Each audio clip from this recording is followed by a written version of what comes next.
Merhaba arkadaşlar, İki Ters Bir Düz YouTube kanalındasınız.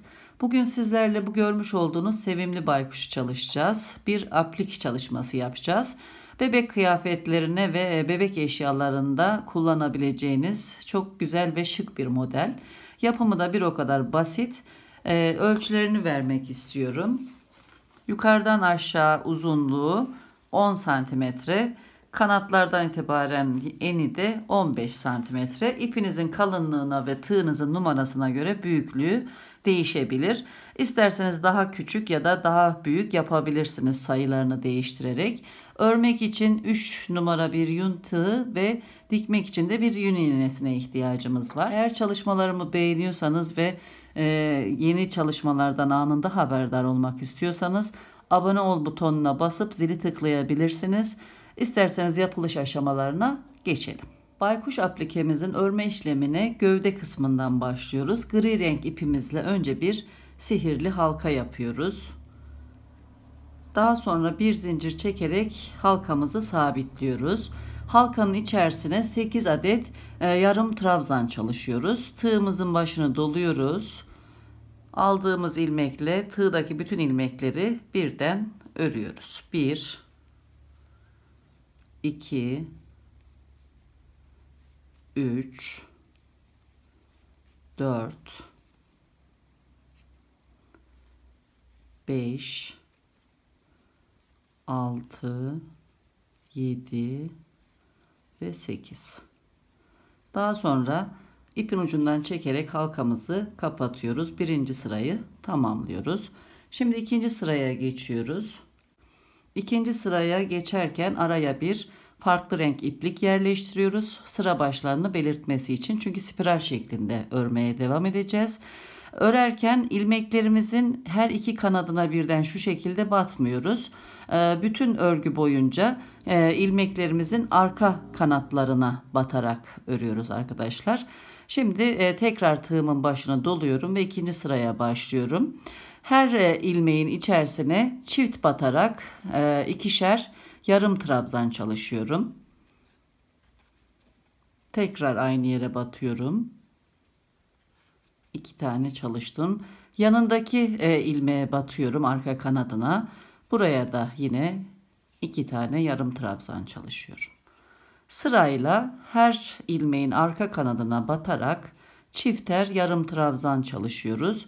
Sıra sonunda ilmek sayımız 16 olacak.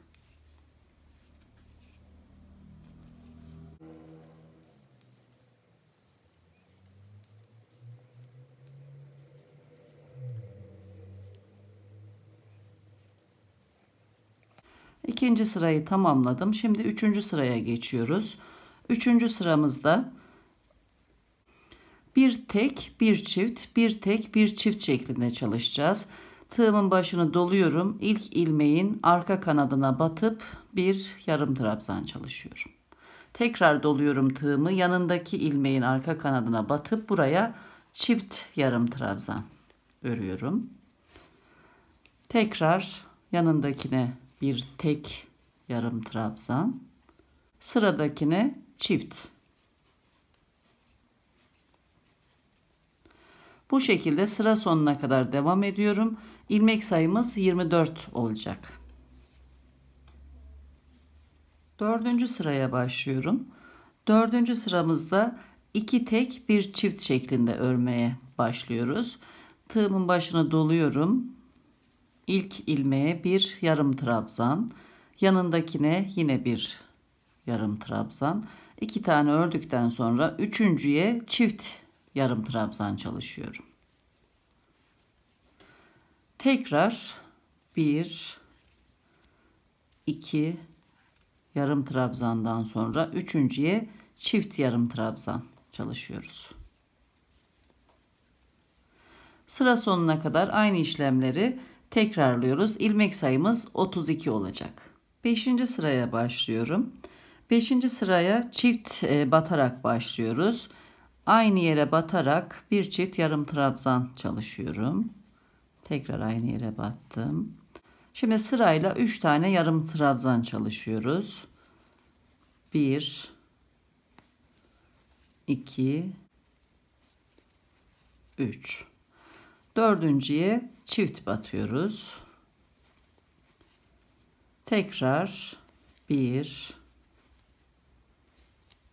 2, 3 yarım trabzandan sonra yanındakine çift yarım trabzan çalışıyoruz. Sıra sonuna kadar bu şekilde devam edelim. 6. sıraya başlıyorum. 6. sırada sırayla birer yarım trabzan çalışıyorum. 1, 2. 2 yarım trabzandan sonra yanındakine çift batıyorum. Aynı yere 2 yarım trabzan yapıyorum. Bundan sonra 1, 2, 3, 4 tane yarım trabzan çalışıyorum. 1, 2, 3, 4. Yanındakine çift batıyorum. Sıra sonuna kadar 1, 2, 3, 4 yarım trabzan, 1 çift. 4 yarım trabzan, 1 çift şeklinde devam ediyoruz. En sonda 2 tane yarım trabzan olacak arkadaşlar. Bu şekilde devam edelim. 6. sıranın sonunda son çiftimizden sonra sıra sonuna kadar 2 yarım trabzan çalışıyoruz. 1, 2. Ve 6. sırayı tamamladık. 7. sıraya başlıyorum.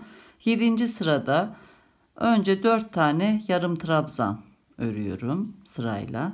1, 2, 3 ve 4. 5.'ye çift yarım trabzan çalışıyorum. Daha sonra 1, 2, 3, 4, 5 tane yarım trabzan örüyorum. 1, 2, 3, 4, 5. 6.'ya çift yarım trabzan. Bundan sonra 1, 2, 3, 4, 5 yarım trabzan, 1 çift. 5 yarım trabzan, 1 çift şeklinde geliyoruz. En sonunda son çiftten sonra bir tane yarım trabzan örüp sırayı tamamlıyoruz. Devam edelim.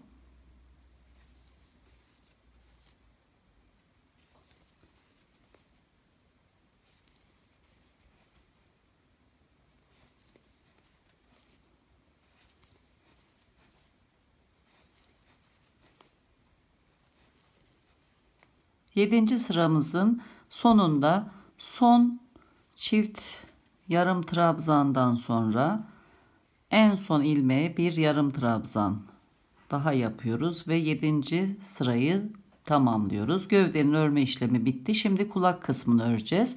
Önce bağlıyoruz. Sıradaki ilmeğe batıyorum. Bir ilmek alıyorum ve kaydırma yaparak sırayı kapatıyorum.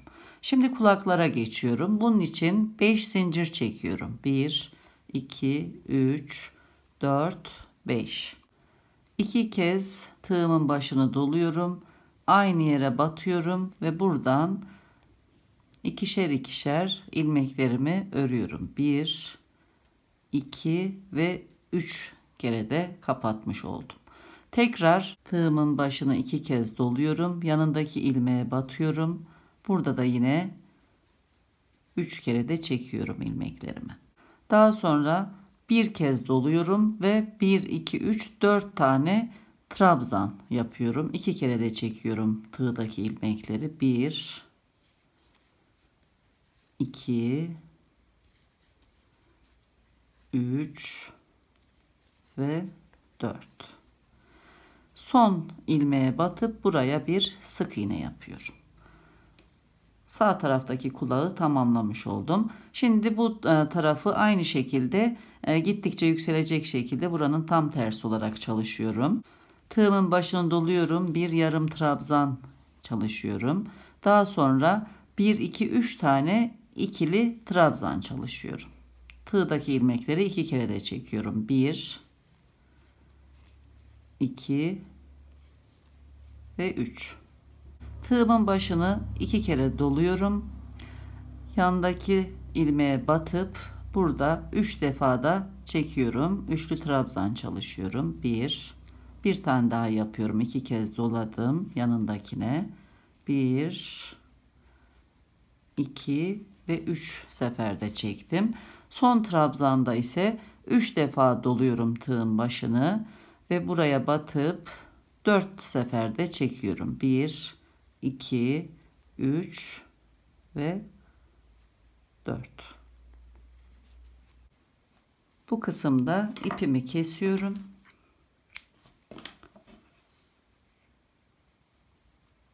Bir kaydırma yapıyorum şu şekilde.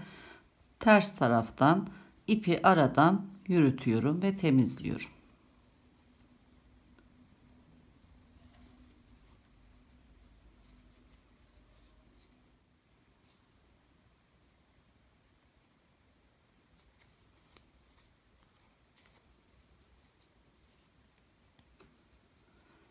Fazlalık ipi de kesiyorum. Şimdi sıra geldi yan taraflardaki kanatlara. Gövdenin örme işlemini bitirdikten sonra hafif buhara tutup düzelttim. Şimdi yandaki kanatları örmeye başlayacağız. Yine gri renk ipimizi alıyoruz ve bu kısımdan 1 2 3 4. ilmeğe batıyoruz. Buradan bir ilmek alıyoruz. Daha sonra burada 12 zincir çekiyoruz. 1 2 3 4 5 6 7 8 9 10 11 12. Yanındaki ilmeğe batıp buraya bir sık iğne yapacağız. Buradaki fazlalık ipi de araya alıyoruz, temizliyoruz. Buraya bir sık iğne yapıyoruz. 15 zincir çekiyorum. 1 2 3 4 5 6 7 8 9 10 11 12 13 14 15. Hemen yanındaki sık iğneye batıyorum. Bir sık iğne yapıyorum. Yine bu ipi araya alıyorum. İkinci kanadını yaptık. Üçüncü için yine zincir çekiyorum. Toplam 18 zincir çekeceğim. 1 2 3 4 5 6 7 8 9 10 11 12 13 14 15 16 17 ve 18 zincir. Yanındaki ilmeğe batıp sık iğne yapıyorum. Dördüncü kanada geçiyorum. 15 zincir çekiyorum yine tekrar. 1 2 3 4 5 6 7 8 9 10 11 12 13 14 15. Yanındaki ilmeğe batıp bir sık iğne daha yapıyorum.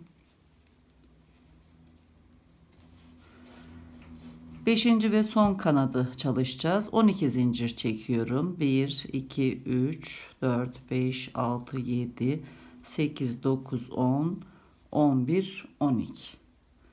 Yanındaki ilmeğe batıp sık iğne örüyorum. Kanatların örme işlemini tamamlamış oluyorum şu şekilde. Burada ipimizi kesiyoruz.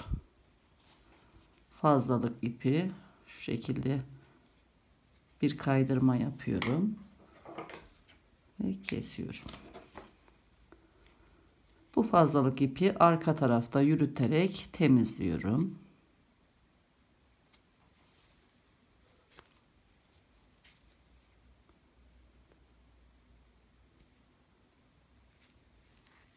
Önce bir sabitliyorum böyle ve aradan yürütüyorum. Fazlalığı da kesiyorum.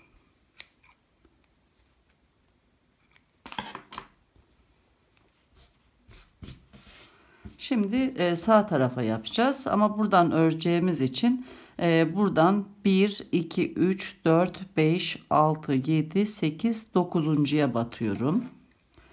Buradan ipimi alıyorum ve örmeye başlıyorum.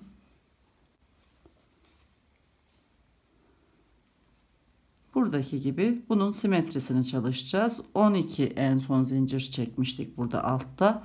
12 zincir çekiyorum. 1, 2, 3, 4, 5, 6, 7, 8, 9, 10, 11, 12. Hemen yanındaki sık iğneye batıyorum. İpi de araya alıp bir sık iğne örüyorum. Şimdi 15 zincir çekiyorum. 1, 2, 3, 4, 5, 6, 7, 8, 9, 10, 11, 12, 13, 14, 15. Yine yanındaki sık iğneye batıp bir sık iğne çalışıyorum. 18 zincir çekiyorum. 1, 2, 3, 4, 5, 6, 7, 8, 9, 10, 11, 12, 13, 14, 15, 16, 17, 18. Yanındakine batıyorum. Sık iğne çalışıyorum. 15 zincir çekiyorum. 1, 2, 3, 4, 5, 6, 7, 8, 9, 10, 11, 12, 13, 14, 15. Tekrar yanındaki ilmeğe batıp sık iğne yapıyorum. Son kez 12 zincir çekiyorum. 1, 2, 3, 4, 5, 6, 7, 8, 9, 10, 11, 12. Yanındaki ilmeğe batıp son sık iğneyi örüyorum. Bu taraftaki kanat işlemlerini tamamlıyorum. İpimi kesiyorum. Kaydırma yapıyorum önce. Ve ipi arkaya alıyorum. Kanat işlemlerini tamamladım. Sıra geldi gözleri örmeye. Bir tanesini ben ördüm. İkinciyi birlikte öreceğiz şimdi. Beyaz ipimizle önce bir sihirli halka yapıyorum.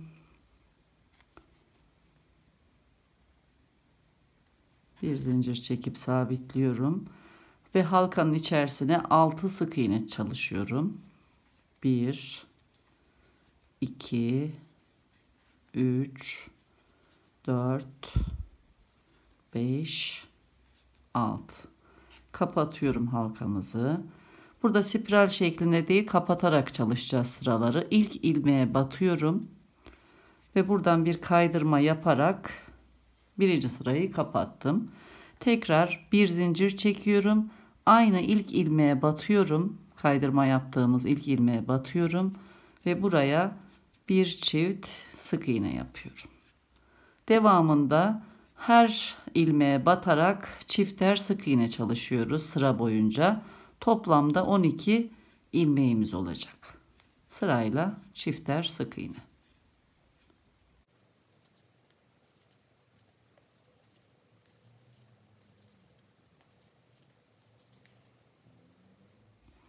İkinci sırayı da yine ilk sık iğnemize batarak kaydırma yapıp kapatıyoruz. Üçüncü sıraya başlıyorum. Üçüncü sırada bir zincir çekiyorum. Kaydırma yaptığım ilk ilmeğe batıp buraya bir çift sık iğne çalışıyorum. Yanındakine bir tek sık iğne, yanındakine çift. Sıra boyunca bir tek, bir çift çalışıyoruz. 18 sık iğne oldu. Yine kapatıyoruz kaydırma yaparak. Ve dördüncü son sıraya geçiyorum. Bir zincir çekiyorum. 2 sık iğne çalışıyorum. Kaydırma yaptığım yere battım. 1. Yanındakine batıyorum. 2.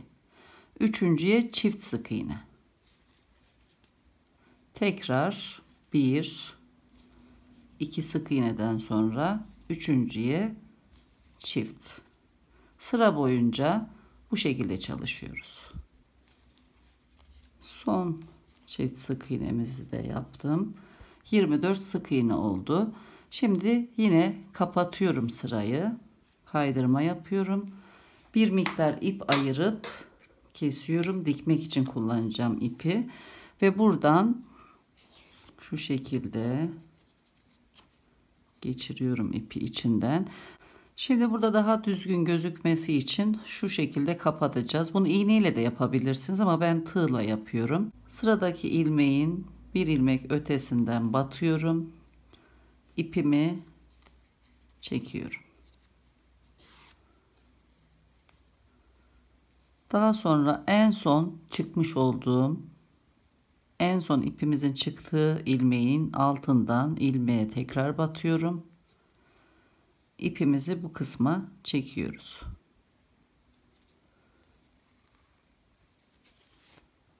Şu şekilde kapattık. Buradaki ilmeğin üzerinden ilmek oluşturduk. Gördüğünüz gibi ek yeri belli olmadı. İpimizi arkaya çekelim. Dikerken buradan devam edeceğiz.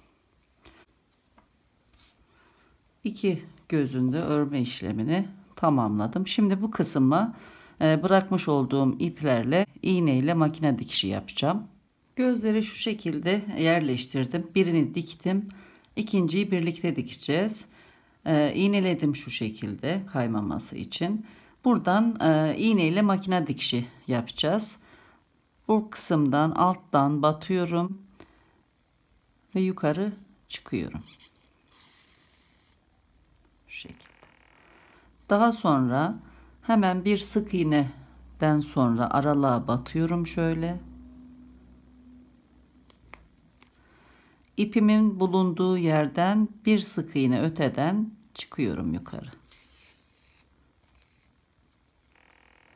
Tekrar burada en son ilk battığım yere batıyorum.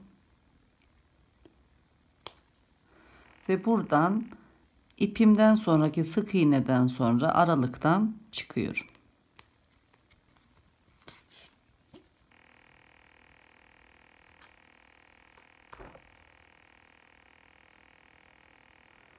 Tekrar burada hemen şu kısma batıyorum. İpten sonraki sık iğneden sonra aradan yukarı çıkıp ipimi çekiyorum. Yine buradan batıyorum. Bir sık iğne öteden çıkıyorum. Gördüğünüz gibi burada makine dikişi görüntüsü oldu. Yine aynen buradan batıyorum. İpimden sonraki sık iğneden sonra aradan yukarı çıkıyorum.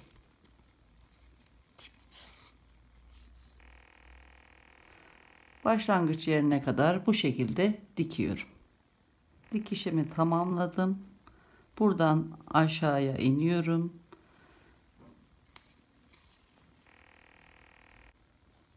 Bitiriyorum. İpimi burada sabitliyorum. Daha sonra aralardan geçiriyorum. Fazlalığını kesiyorum. Şimdi siyah beneklerine geldi sıra. Bu kısımda siyah düğme dikebilirsiniz, boncuk dikebilirsiniz. Benim elimde o şekilde bir malzeme olmadığı için ben şu şekilde örerek dikeceğim arkadaşlar. Birini ördüm, diğerini birlikte örelim. Yine bir sihirli halka yapıyorum siyah ipimle ve içerisine bir zincir çektikten sonra 6 sık iğne yapıyorum. 1 2 3 4 5 6 kapatıyorum. İlk sık iğneye batıyorum. Bir ilmek alıyorum ve kaydırma yaparak sıramı kapatıyorum. Daha sonra dikmek için bir miktar ip bırakıp kesiyorum. Burada sihirli halkamın ipini çekip iyice sıkıştırıyorum. Fazlalığını alıyorum. Bırakmış olduğum ipi iğneye geçiriyorum ve şu kenarlara şu şekilde dikiyorum. Aynen burada dikmiş olduğum gibi arkadaşlar, veya buradan tutturabilirsiniz de sıvı silikonla yapıştırabilirsiniz de, isteğe kalmış. Şimdi pembe ipimizi geçiriyoruz iğnemize ve gaga kısmını işliyoruz arkadaşlar. Pembe ipi iğneme geçirdim. Şimdi bu kısma gaga işleyeceğiz. İstediğiniz renk kullanabilirsiniz arkadaşlar. Kırmızı da kullanabilirsiniz. Turuncu, pembe. Ben pembe ip tercih ettim. Şuradan hemen gözün altından batıyorum. Tekrar çıktığım yere geliyorum. Burada kalp şeklinde bir gaga işliyoruz. Siz eğer elinizde kalp şeklinde düğmeler varsa onları da kullanabilirsiniz. Böyle benim gibi işleyebilirsiniz de. Aynı yerlere batarak birkaç kez çift kat olarak buraya işliyorum.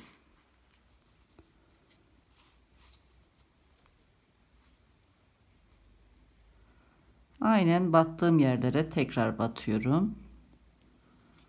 Bu kısmı tamamladım. Şöyle. Şimdi bu tarafa aynı işlemi yapıyorum.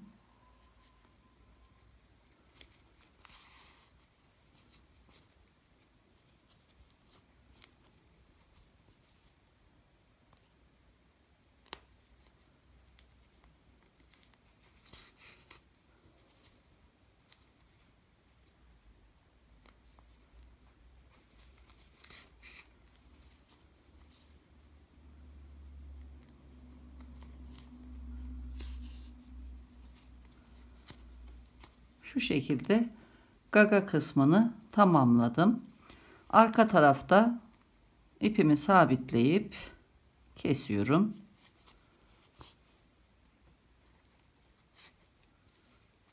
Aradan geçiriyorum. Kesiyorum. Daha sonra burada düzeltme işlemleri yapıyorum.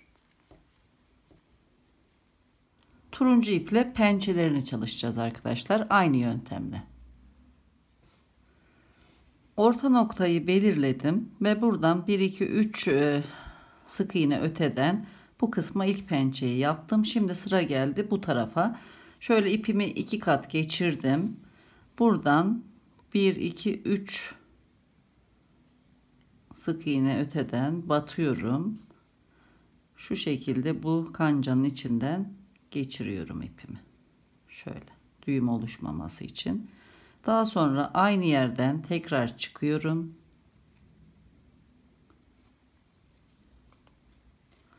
Ve buraya sarmaya başlıyorum. 4-5 defa yapmamız yeterli arkadaşlar.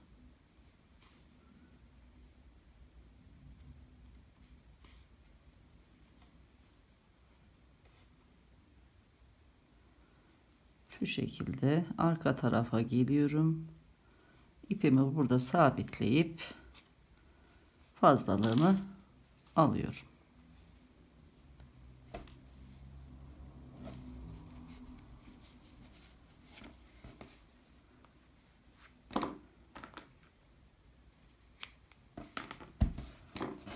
Şu şekilde pençelerini de yaptık. Şimdi bu gövde kısmına beyaz benekler yapacağım. Bu kulak uçlarına da püsküller yapacağım arkadaşlar. Bunun için önce beyaz ipimizi yine iğnemize geçirelim. Evet arkadaşlar, beyaz ipimi 2 kat yaptım. Bu kısımda da simetri olarak veya dağınık olarak beyaz benekler yapacağım. Şu şekilde aynı yere batarak birkaç kez dikiyorum.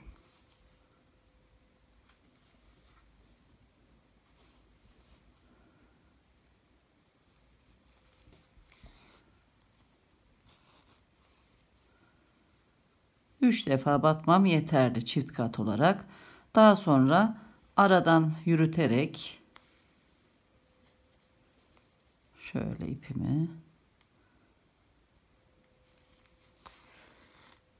diğer tarafa geçiriyorum. Buradan da yine buraya 4 tane 5 tane sığacak şekilde yapabiliriz. Bu şekilde benekler dikiyorum.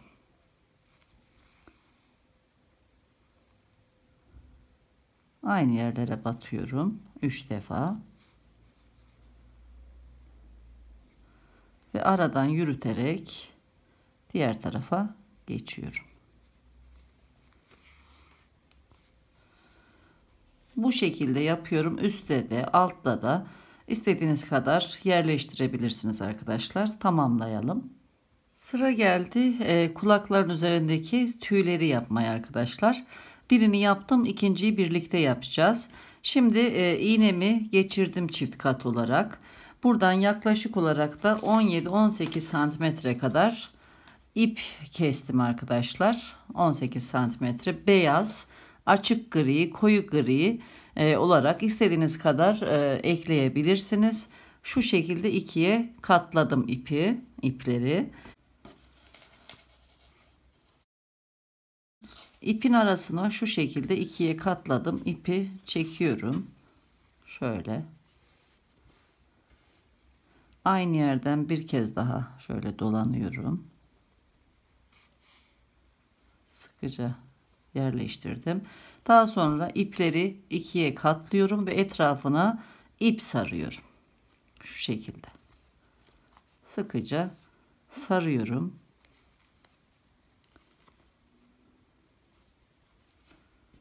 Şuradaki gibi sardıktan sonra arka tarafından dikiyorum. Sarmış olduğum ipi tutturuyorum. Ve burada sabitliyorum. Kalan ipi de şöyle aradan geçirip bu tarafa alıyorum.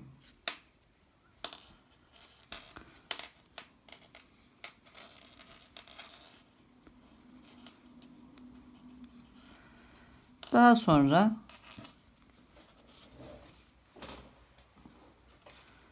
yaklaşık olarak 3 santimetre yukarıdan keserek iplerin düzgün görünmesini sağlıyorum. Uç kısımlarının şu şekilde. Şimdi sıra geldi kenar süs dikişine arkadaşlar.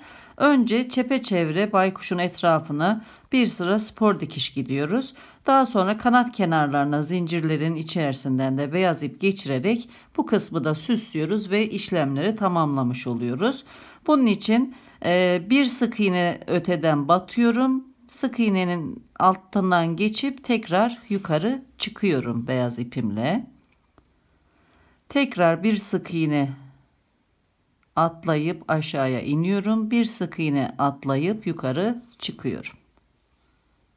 Şöyle. Birer sık iğne arayla dikişimizi yapalım.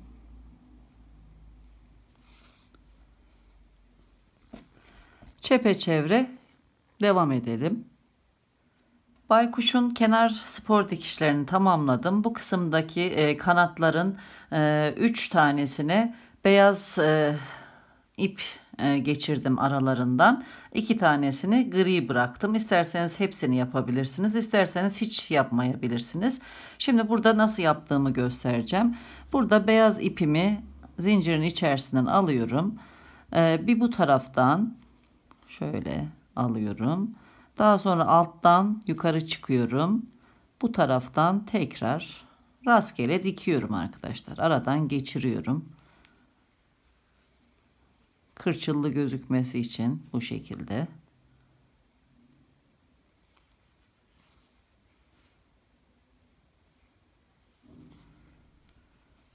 Bu şekilde 3 tanesini daha dikiyorum ve işlemleri tamamlıyorum. Evet arkadaşlar, baykuş aplikimizin bütün işlemlerini tamamladım. Kullanıma hazır hale geldi. Yine bir videonun sonuna geldik. Umarım anlatımda yardımcı olabilmişimdir. Yeni videolarda görüşmek üzere. Hoşça kalın, sağlıkla kalın.